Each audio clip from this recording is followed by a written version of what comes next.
আপনাকে আমি 2000 বছরের ইতিহাস এই 20 মিনিটে বলে শেষ করে দেব। কত হাজার বছর? 2000 বছর। ইহুদি কারা? ইহুদি আর বনু ইসরাইল কি এক? উত্তর না। ভালো করে কথাগুলো শোনেন, এগুলো বই পড়তে অনেক সময় লাগবে আপনার, এবং ঘাটাঘাটি করতে অনেক সময় লাগবে, খুব অল্প সময় বুঝে নেন। ইহুদি বনু ইসরাইল এক নয়। বনু ইসরাইল কাদেরকে বলা হয়? ইব্রাহিম আলাইহিস সালামের ছেলে, এক ছেলের নাম ইসমাইল, এক ছেলের নাম ইসহাক। ঠিক আছে? ইসমাইল আলাইহিস সালাম থাকেন মক্কায়, সেখানে তাকে কেন্দ্র করে একটা সভ্যতা। এই বংশে সর্বশেষ নবী মুহাম্মদ সাল্লাল্লাহু আলাইহি ওয়াসাল্লামের জন্ম। তার মানে আমরা বনু ইসমাইল। আমরা কারা?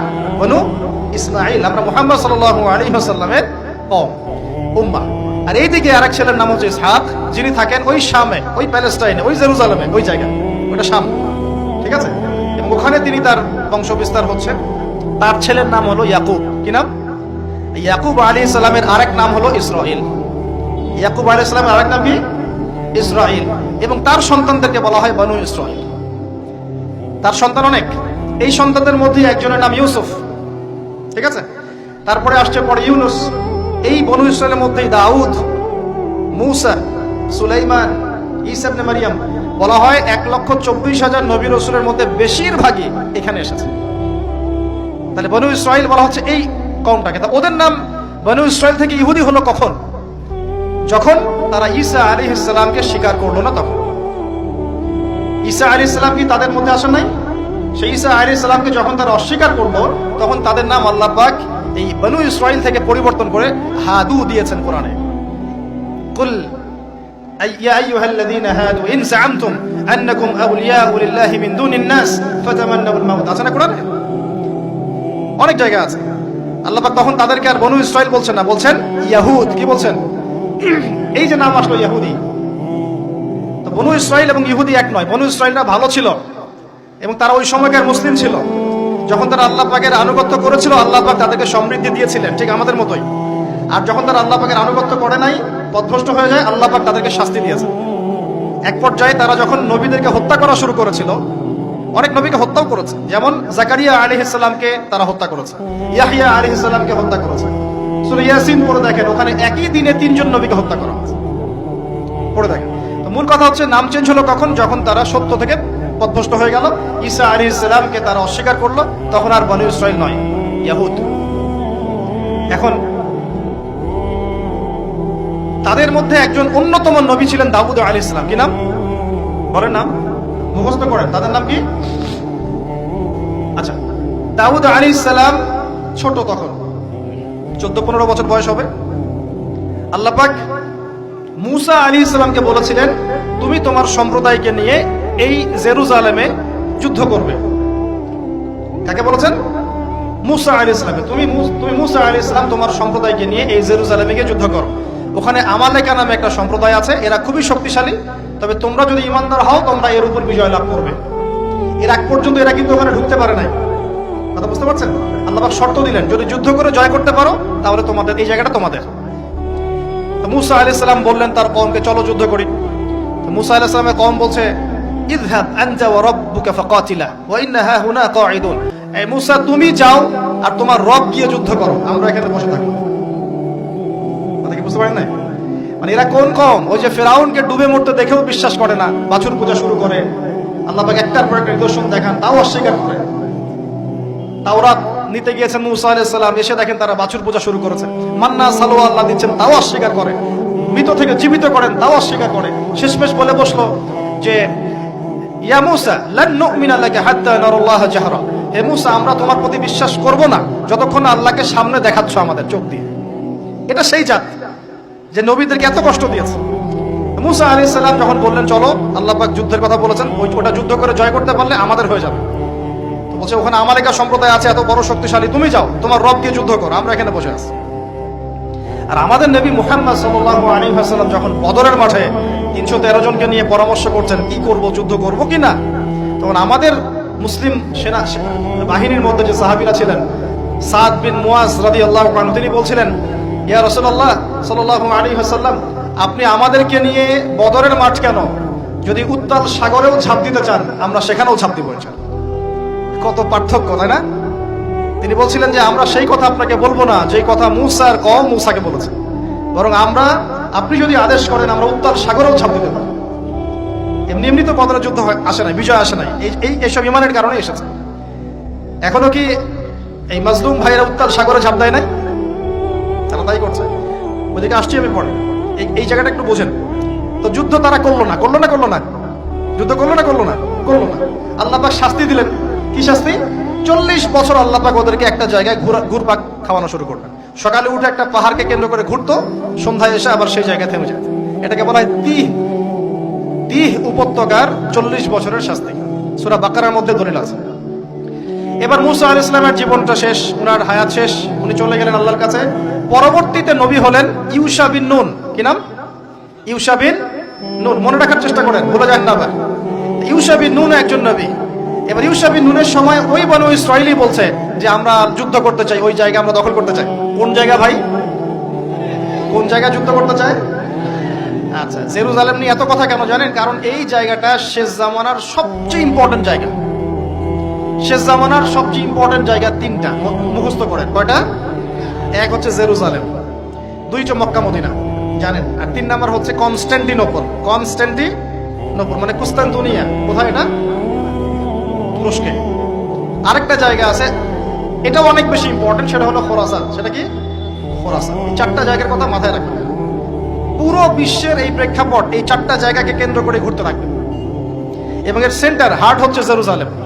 কারণ কিয়ামত ততদিন পর্যন্ত হবে না যতদিন এই জেরুজালেম মুসলিমদের দখলে না আসছে, এবং এই জেরুজালেম থেকে ইমামুল মাহদি ঈসা ইবনে মারইয়াম বিশ্ব শাসন না করছেন, ততদিন পর্যন্ত এই পৃথিবীতে কিয়ামত হবে না ইনশাআল্লাহ। বুঝতে পারছেন কথা? আচ্ছা, তো ইউশা বিন নুন এখন বলছেন যে আচ্ছা তোমরা তো আবার যুদ্ধ করতে যাচ্ছ, মুসা আলাইহিস সালামের সময় তো যুদ্ধ করতে বলা হয়েছিল, করো নাই। এখন যদি আবার যুদ্ধের কথা বলা হয়, যদি তোমরা আবার পালায় যাও, তখন তারা বলছে ওয়ামা লানা আল্লা নুকাতিলা ফি সাবিলিল্লাহ, কেন আমরা আল্লাহর রাস্তায় যুদ্ধ করব না? ওয়াকাদ উখরিজনা মিন দিয়ারিনা, আমাদেরকে আমাদের বাড়িঘর থেকে বের করে দেওয়া হয়েছে, ওয়া আবনাইনা, আমাদের সন্তান থেকে বিচ্ছেদ করানো হয়েছে, কেন যুদ্ধ করব না? অবশ্যই যুদ্ধ করব। তো ঠিক আছে, তাহলে আমি আল্লাহর কাছে দোয়া করলাম। হ্যাঁ করেন। আল্লাহর কাছে দোয়া করা হলো, আল্লাহ পাক বললেন জিহাদ ফরজ করলাম, নাও যুদ্ধ করো। ওখানে কোন সম্প্রদায় আছে? আমালেকা, অনেক শক্তিশালী, অনেক বিশাল দেহে। এখন ফরজ হওয়ার পরে এখন বনু ইসরাইল বলছে আচ্ছা আমাদেরকে একটা নেতা নিযুক্ত করে দিন, তাহলে সেনাপতি নিযুক্ত করুন। সেনাপতি লাগে কি লাগে না? লাগে না? আচ্ছা, আমাদের প্রজন্ম মুক্তিযুদ্ধ সম্পর্কে কতটুকু জানেন দেখি বলেন। আমাদের মুক্তিযুদ্ধের সময় পুরো বাংলাদেশ কতটা সেক্টরে বিভক্ত ছিল? মাশাআল্লাহ। 7 জন বীরশ্রেষ্ঠের নাম জানেন? বীরশ্রেষ্ঠ মতিউর রহমানের বাসা কোথায়? পাকিস্তানের বাসা। আল্লাহু আকবার। চিন্তা করছেন আসলে আমরা কি ধর্ম শিখতেছি, না আমরা কি আমাদের সংস্কৃতি শিখতেছি, না আমরা কি আমাদের ইতিহাস শিখতেছি? আসলে আমরা শিখতেছিটা কি? আমরা শিখতেছি স্মার্টফোন, টিকটক। বিশ্বাস, ঢাকা শহরে এই 15 থেকে 20 বছরের ছেলেপেলের যা অবস্থা দেখলে আমাদের চোখ দিয়ে পানি বের হয়। আবার শুকরিয়া আদায় করি, আলহামদুলিল্লাহ ওই যুগে আমরা, এই যুগটা আমরা এইভাবে নষ্ট করিনি, আলহামদুলিল্লাহ। কি একটা অবস্থা! এদের অর্ধেকের সাইকোলজি নষ্ট করে দিয়েছে বিভিন্ন মুভিজ, সিনেমা। এখনকার অনেক মুভিজে দেখায় যে সে গ্যাংস্টার হচ্ছে, গ্যাংস্টার হওয়ার একটা প্যাশন, ওইটা দেখে দেখে সে নিজেও গ্যাংস্টার হওয়ার চেষ্টা করে। সাইকোলজি নিয়ে খেলে। কিছু মুভিজ এখন রিলিজ করা হয়, আমি দেখি না, আমাকে বলা হয়েছে, যেগুলো উৎসাহিত করে মানুষকে এ ধরনের গুন্ডামি কাজ করতে, প্রেমিকাকে নিয়ে পালায় যাবে, এটা করবে সেটা করবে, এগুলো তো উৎসাহিত হয়ে ছেলেবেলারাই কাজ করবে। না পড়াশোনা করতেছে, না ইতিহাস জানে, না সংস্কৃতি, না বিশ্ব, না অর্থনীতি, না ধর্ম। আসলে আসি কোন দিকে? এর আগের এইজ যাদের বয়স এখন 50-60, এই জেনারেশনটা মাশাআল্লাহ অনেক ভদ্র ছিল। আমি হলফ করে বলতে পারি, আমার কথা আপনারা মন খারাপ করেন না, এটা আমার কনফিডেন্স থেকে বলছি। এখন যদি আরেকটা মুক্তিযুদ্ধ হয়, এই জেনারেশন অস্ত্র হাতে নিতে পারবে না। ওই অস্ত্র হাতে নিবে ওই যাদের বয়স 40, ওই 50, এরাই। আমাদের এই যে কিশোর গ্যাং, টিকটক জেনারেশন আর যুবক সমাজকে আপনি খুঁজেই পাবেন। আল্লাহ পাক আমাদেরকে হেফাজত করুন। আর এটার জন্য ভাই আমাদের যাদের দাড়ি পেকে গেছে আমরা দায়ী সমানভাবে। কারণ আপনি নিজের ফিকির করেছেন, আপনার সন্তানের ফিকির কোথায়? ছেলে সারা রাত পর্ন দেখে, আপনার মেয়ে সারাদিন ছেলেদের সাথে কথা বলে, আপনার মেয়ে ছেলে যে ডেট করতেছে এখানে ওইখানে, জেনা করতেছে, মদ খাচ্ছে, গাড়ি নিয়ে ধুমসে ড্রাইভ করতেছে মেয়েকে নিয়ে, আপনি মনে করতেছেন বাচ্চা ছোট আছে, বড় হলে ঠিক হয়ে যাবে। সুবহানাল্লাহ, আপনি বাচ্চাকে পড়াচ্ছেন না, কোরআন শেখাচ্ছেন না, হাদিস শেখাচ্ছেন না। জেনারেল লাইনে যে পড়াচ্ছেন, জেনারেল লাইনে পড়াশোনা করার পরে সে হচ্ছেটা কি, কি শিখলো? স্যারকে দেখলে থাপ্পড় মারে। এখনকার ছেলেপেলে অনেকে স্যারকে সম্মান করে না। স্যার নকল ধরে ফেলেছে, স্যারকে এক থাপ্পড় দিল। গুন্ডামি শিখেছে, গুন্ডামি, আদব, সবর, নীতি নৈতিকতা এগুলো নাই, উঠে যাচ্ছে দিন দিন। আমি আসলে ওয়াজ করবো কি নিয়ে, দাজ্জাল তো অনেক বড় ইস্যু। সত্যি কথা বলতে দেখেন, আমরাও স্কুলে পড়েছি, কলেজে পড়েছি, কিন্তু আমরা তো বেয়াদব ছিলাম না। বেয়াদবি এক জিনিস আর দুষ্টামি এক জিনিস। আমরা দুষ্ট ছিলাম, খুব দুষ্ট ছিলাম, দুরন্ত, খেলাধুলা পছন্দ করতাম, দুরন্ত, দুষ্টামি করতাম। স্যারদের সাথে আমাদের একটা ফ্রেন্ডলি সম্পর্ক ছিল, বন্ধুর মতো, কিন্তু আমরা কখনো বেয়াদবি করি না। এখন দেখবেন ওয়াজে আলেমদের সামনে গিয়ে বেয়াদবি করতেছে, ওলামায়ে কেরামের সামনে যে একটু মানে ভদ্রভাবে কিছু কথা বলে মাসালা জিজ্ঞাসা করে, ওখানেও গিয়ে বেয়াদবি করতে, কথা বলাই জানে না কিভাবে কথা বলতে হয়। আল্লাহর ওয়াস্তে ভাই, আকীদার আমলের এই যে আখলাকের সংশোধন করেন, না হলে আমাদের সামনে মহা বিপর্যয় অপেক্ষা করছে। আল্লাহ পাক আমাদের সবাইকে কথাগুলো বোঝার তৌফিক দান করুন বলি আমিন। অনেক লম্বা হয়ে যাবে, ওদিকে যাচ্ছি না, মূল জায়গা থেকে একটু শেষ করে দেব।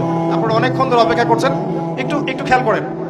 তাহলে ইউশা বিন নুনের কাছে এখন এরা বলছে নেতা দাও, নেতা। ইউশা বিন নুন বলছে ঠিক আছে আমি দোয়া করলাম, আল্লাহ পাক তালুতকে নেতা বানালেন। কাকে? তালুত। এখন বনু ইসরাইল বলছে ওর নেতৃত্ব আমরা মানি না। কেন মানো না? যে ওর তো টাকা পয়সা নাই, ওর তো স্ট্যাটাস নাই। যে আমাদের কাছে নেতৃত্বের মানদণ্ড যেগুলা, আমরা টাকা পয়সা দেখে নেতা বানাই না। আপনার টাকা নেই, আপনি নেতা হতে আসছেন কেন? আপনার স্ট্যাটাস নাই, আসছেন কেন? ও বনু ইসরাইল একই কথা বলছে, ওর তো টাকা নাই, স্ট্যাটাস নাই, নেতা হবে কেন?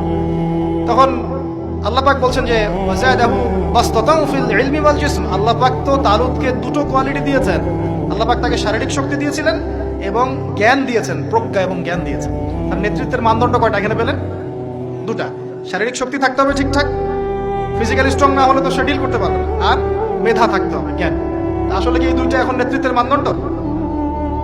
সুবহানাল্লাহ, অদ্ভুত সিস্টেম বিশ্ববাসীকে দেওয়া হয়েছে। বিশ্ববাসীকে একটা অদ্ভুত সিস্টেম দেওয়া হয়েছে। একজন মেজর, একজন কর্নেল, একজন বিসিএস ক্যাডারের মানুষ এমন একজন মানুষকে স্যালুট করে যে মানুষটা অক্ষর জ্ঞান নাই, নামও স্বাক্ষর করতে পারে, এবং সে বিভিন্ন জায়গায় দুর্নীতি করে আসছে, টাকা পয়সা লুটপাট করে আসছে। একজন বিসিএস ক্যাডার এবং একজন আর্মি অফিসার, একজন জেনারেল, একজন মেজর, তাকে স্যালুট করতেছে। কি সিস্টেম! অথচ তার চাইতে এই ব্যক্তি নেতৃত্ব পাওয়ার অনেক বেশি যোগ্য। জ্ঞান তার আছে এবং শারীরিক শক্তি তার আছে, তার প্রশিক্ষণ আছে, সবকিছু তার মধ্যে আছে। কি সিস্টেম বিশ্ববাসীকে দেওয়া হয়েছে! সুবহানাল্লাহ। আমি ফিলোসফিও পড়েছি অনেকদিন। অ্যারিস্টটল এবং প্লেটোদের যুগে এটাকে বলা হতো দি কমিউনিটি অফ ফুলস। একটা পড়ে দেখবেন, স্যার সলিমুল্লাহর লেখা অনেকগুলো বই আছে, এর মধ্যে পড়ে দেখবেন। অজ্ঞতার একটা যুগ, অজ্ঞতার শাসন, অজ্ঞতার কমিউনিটি। বাদ দেন, এখানে ইউশা বিন নুন নেতৃত্ব দিলেন কাকে? তালুতকে। ওরা বললো মানি না। তো আল্লাহ পাক মনোনয়ন করেছেন, এখন না মানলে তোমরা আযাব ভোগ করবা। তারপরে তারা মেনে নিল, এবার যুদ্ধে যাচ্ছে। ওই জেরুজালেম মুক্ত করতে যাচ্ছে। যেই জেরুজালেম এখন তারা মুক্ত করতে চাচ্ছে, ওই জেরুজালেম তালুতের বাহিনী মুক্ত করতে যাচ্ছে। বলে তো তালুত এবং বনু ইসরাইল তখন ভালো না খারাপ? ভালো না খারাপ? তারা কি মুসলিম না মুসলিম? তারা তখন মুসলিম না মুসলিম? মুসলিম। তারা তখন ইউশা বিন নুনের উম্মত, তার আগে ছিল মুসা আলাইহিস সালামের উম্মত। এবার তালুত বললেন যে আল্লাহ পাক তোমাদেরকে পরীক্ষা করবেন, সামনে নদী আছে, এই নদীর পানি পান করতে পারবে না। যদি পান করো তাহলে তোমাদের নাম কাটা, তোমরা আর যুদ্ধে অংশগ্রহণ করতে পারবে না। ফামান শারিবা ফালাইসা মিন্নি, যে ব্যক্তি এখান থেকে পানি পান করবে সে আমার অন্তর্ভুক্ত না। ওয়ামান লাম ইয়াতআমহু ফাইন্নাহু মিন্নি, যে ব্যক্তি এখান থেকে পানি পান করবে না সে আমার সাথে যুদ্ধে যেতে পারবে। ইল্লা বিগুরফাতিন বিয়াদি, মানে এক অঞ্জলি পানি, শুধু পানি পান করতে পারবে, এক অঞ্জলি পানি, এতটুকু, এর বেশি না। ফাশারিবু ইল্লা কালিলাম মিনহুম, আল্লাহ পাক বলছেন ওদের বেশিরভাগই পানি পান করলো, অল্প কিছু বাদ দিয়ে। অল্প কিছু সংখ্যা তাফসীরে এসেছে 313 জন বাদ দিয়ে, 313 জন বাদ দিয়ে। 313 যে বদরে, এখানেও। এবার এই 313 জনকে নিয়ে তালুত এগিয়ে গেল, গিয়ে দেখলো বিশাল বাহিনী, বাপরে বাপ, একদম আমালেকা সম্প্রদায়ের। সেখানে নেতৃত্ব দিচ্ছে ওদের সেনাপতি, তার নাম জালুত। কি নাম? জালুত। এবং এই জালুতের বাহিনী দেখে মুসলিম বাহিনী বলছে যে লা তাকাতা লানা বিজালুতি ওয়া জুনুদি, এই জালুতের বাহিনীর সাথে পেরে ওঠার ক্ষমতা তো আমাদের এখন হবে না। কিন্তু যারা ভেবেছিল যে আল্লাহর সাথে সাক্ষাৎ করতে হবে, যাদের ঈমান দৃঢ় ছিল তারা বলেছিল কাম মিন ফিআতিন কলিলাতিন গালাবাত ফিআতান কাসীরাতান বিইذنিল্লাহ। তোমরা ভয় পেও না, আল্লাহর হুকুমে বহু ছোট ছোট দল বড় বড় দলের উপর বিজয় লাভ করেছে। এটা তারা বলে একটা দোয়া করলো, এই দোয়াটাও শিখে নেবেন। তারা একটা দোয়া করলো, তারা বলল রব্বানা আফরিগ আলাইনা সাবরান ওয়া সাব্বিত আকদামানা ওয়ানসুরনা আলাল কওমিল কাফিরিন। আল্লাহ পাক বলেন ফাহাজামু বিইذনিল্লাহ। আল্লাহ পাকের হুকুমে তারা এই মাত্র 313 জন নিয়েই জালুতের বিশাল বাহিনীকে পরাজিত করে। বুঝতে পারছেন? এবং এই বাহিনীতে দাউদ আলাইহিস সালামও ছিলেন, তখন তিনি ছোট। দাউদ আলাইহিস সালাম জালুতকে হত্যা করলেন। কিভাবে হত্যা করলেন সেটা আসছে যে এই গুলতি নিক্ষেপ করেছিল দাউদ আলাইহিস সালাম, আর তার চোখে গিয়ে লাগে জালুতের, এতেই জালুত মারা যায়। তো এখন মূল কথাটা হচ্ছে, দেখুন এই বনু ইসরাইল এই যুদ্ধে জয়লাভ করে এই বাইতুল মুকাদ্দাস বা জেরুজালেম জয় করলো। এই যে তারা প্রথমবার এখানে ঢুকলো, এর আগ পর্যন্ত কিন্তু ঢুকতে পারে না। এবার আল্লাহ পাক তাদেরকে বললেন, তোমরা এখানে যদি আমার আদেশগুলো মেনে চলো, এই জায়গা তোমাদেরই, তোমরা এখানে থাকবে। কিন্তু যদি তোমরা আদেশ না মানো, আমার বিরুদ্ধাচরণ করো, তোমাদেরকে এখান থেকে বের করে দেব। আর আল্লাহ পাক এটা বলেও দিলেন, লা তুফসিদুন্না ফিল আরদি মাররাতাইন, তোমরা কিন্তু দুইবার সীমা লঙ্ঘন করবা, আমি কিন্তু সতর্ক করছি তোমাদেরকে। কয়বার? দুইবার। এবার দাউদ আলাইহিস সালামের সময় তারা খুব সুন্দর ছিল, একদম রুলিং স্টেট। বলা হয় যে দাউদ আলাইহিস সালামের সময় তারা ওই জেরুজালেম থেকে বিশ্বকে শাসন করেছে। ঠিক আছে? দাউদ আলাইহিস সালামের পরে আসলো তার ছেলে সুলাইমান, নাম কি? সুলাইমান আলাইহিস সালাম। এই সময় আরো সমৃদ্ধি লাভ করলো, এত সমৃদ্ধি যে বাতাসের উপর নিয়ন্ত্রণ। জিনরা ডুবুরির কাজ করে পাথর এনে দেয়, জিনরা ডুবুরির কাজ করে মণিমুক্তা এনে দেয়। জিনদেরকে দিয়ে এই যে বাইতুল মুকাদ্দাস তিনি নির্মাণ করালেন আবার, তাই না? এই যে বাইতুল মুকাদ্দাসের কথা বলছি। তারপরে বাতাসকে যদি বলেন এখান থেকে আমাকে নিয়ে যাও, 1 মাসের পথ 1 বেলায় চলে যাচ্ছে।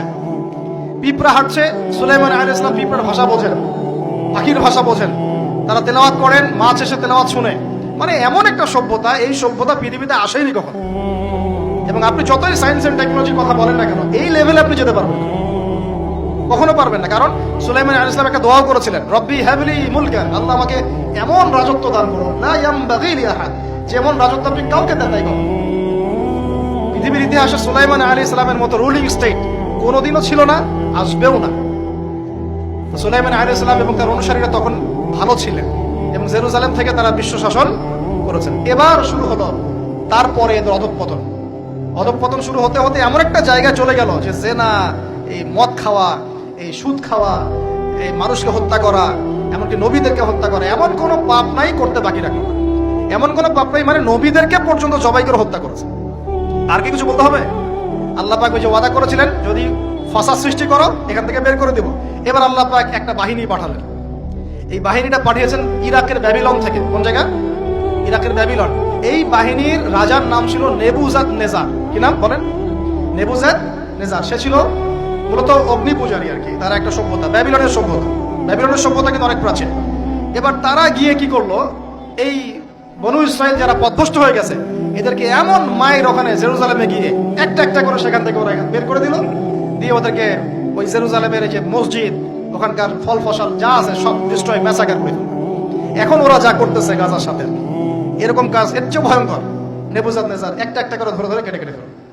আর বাকি যারা বেঁচে ছিল এদেরকে দাস বানিয়ে শিকল দিয়ে পেঁচিয়ে ব্যাবিলনে নিয়ে গেল। তাহলে দেখেন, রুলিং স্টেট থেকে বনু ইসরাইল চলে আসলো এখন কোথায়? ব্যাবিলনে, দাসত্বের শৃঙ্খল। আর তাদের ওই ফকর থাকলো শেষ।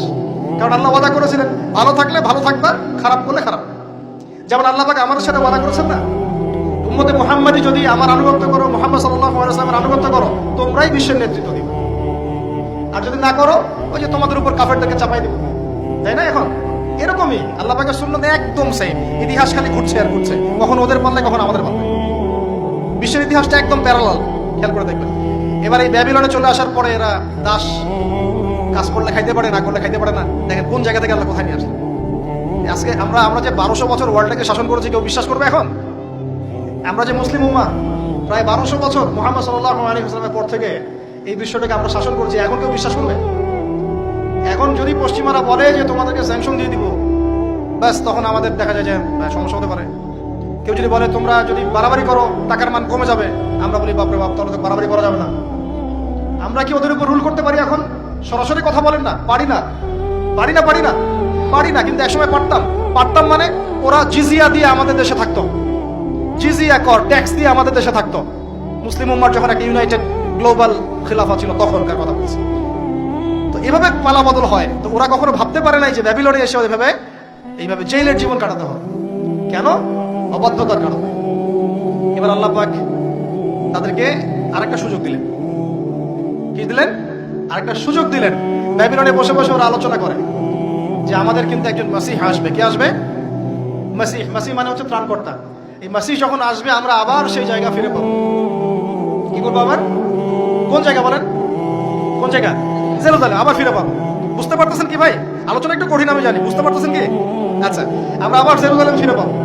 তো ওরা এখন এগুলো আলোচনা করে যে আমাদের তাওরাতে লেখা আছে, আমাদের তালমুদে লেখা আছে যে শেষে আমাদের একজন মাসিহ আসবে, ওই মাসিহ আসলে আবার ওই জায়গা আমরা ফিরে পাবো।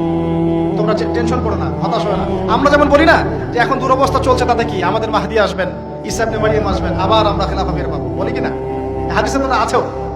ওরাও এরকম চর্চা করে। করতে করতে আল্লাহ পাক তাদের দিকে মুখ ফিরিয়ে তাকালেন, দয়া করলেন। দয়া করে আল্লাহ পাক মাসিহকে পাঠালেন। সেই মাসিহের নাম কি? ঈসা আলাইহিস সালাম। কিন্তু এই হতভাগা জাত ঈসা আলাইহিস সালাম যে তাদের মাসিহ, এটা তারা বিশ্বাসই করলো না, বরং তাকে জারদ সন্তান বলে গালি পর্যন্ত দিল। জানেন না? মারিয়াম